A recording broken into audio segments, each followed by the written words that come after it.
Hei pawb, so dyma gwers byr I gweithio ar y patrwm yma.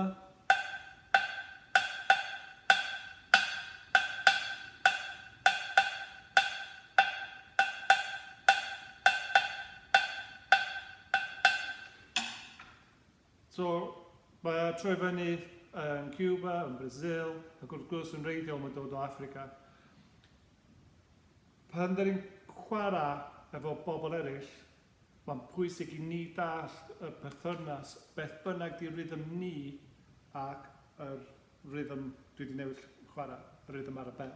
Heddiw, beth dyn ni am wneud yw, da ni jyst am rhoi 4 curiad yn erbyn y bel.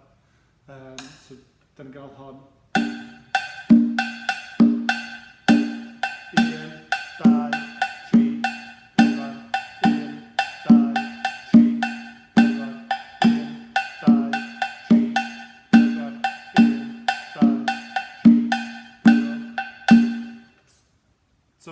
1 ffordd o cyfri hon sydd yn helpu, ella, sef 1 triplet, 2 triplet, 3 triplet, 4 triplet, 1 triplet, 2 triplet, 3 triplet, 4 triplet, 1 triplet, 2 triplet, 3 triplet, 4 triplet, 1 triplet, 2 triplet, 3 triplet, 4 triplet, 1 triplet, 2 triplet, 3 triplet, 4 triplet, 1 triplet, 2 triplet, 3 triplet, 4 triplet, 1 triplet, 3 triplet, 4 triplet, 1.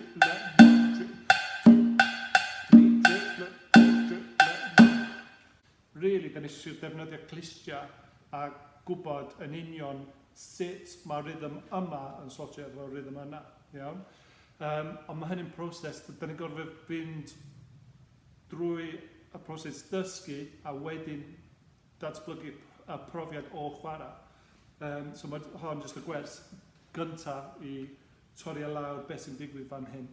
Mae patrwm yma yn troi fyny mewn llawer o arddulliau wahanol ar draws Cuba, ar draws Brazil.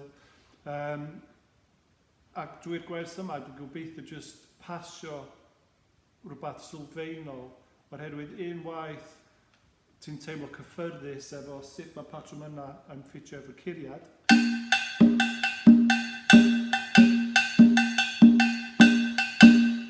Mae'n jyst agor y drysau fyny I really dall sut mae y rhythmau I gyd yn locio efo'r gilydd.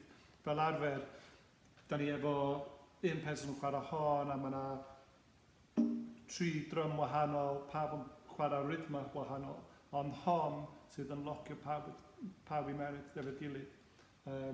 So ar un ochr, beth dwi wedi gwneud yn y gwers mae'n rili sylfaenol, ac ti angen honni I chwarae'r cerddoriaid. Ar ochr arall, os ti'n dechrau o nunlle, yn rhywbeth eitha anodd yndi.